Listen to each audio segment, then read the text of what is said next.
Pinag-uusapan ngayon sa social media ang isang viral na TikTok video kung saan makikita ang kapuso actress na si Max Collins na tila masaya habang may kasamang isang banyaga o kung tawagin ay afam. Sa nasabing video na in-upload ng isang netizen, makikitang nasa isang pampublikong lugar si Max kasama ang isang matangkad na lalaking mestizo. Nakasuot si Max ng simpleng kasuotan, ngunit kapansin-pansin ang kanyang ngiti at tawa habang kausap ang lalaki sa tabi niya. Marami ang napatingin sa dalawa dahil sa pagiging sweet nila sa isa't isa, at dahil dito, mabilis na kumalat ang video sa TikTok at maging sa iba pang social media platforms. Agad na umani ng iba't ibang reaksyon mula sa netizens ang video. May mga natuwa at kinilig, habang may ilan din ang nagtanong kung ito na ba ang bagong inspirasyon ng aktres. Ayon sa ilang comments, bagay sila. Habang may ilan namang nagsabing, parang happy si Max, deserve niya yan.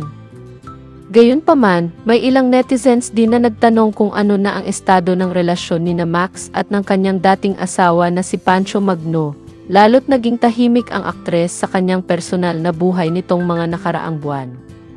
Hindi rin naiwasang pag-usapan kung sino ang lalaking kasama niya.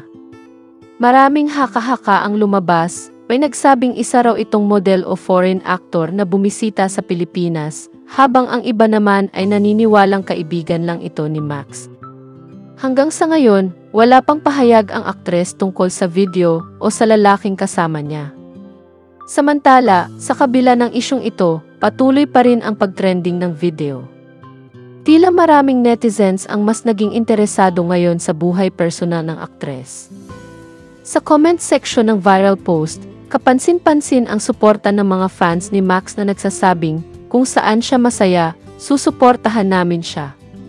Bagamat walang opisyal na kumpirmasyon mula kay Max Collins, isang bagay ang malinaw, masaya siyang kasama ang afam sa video.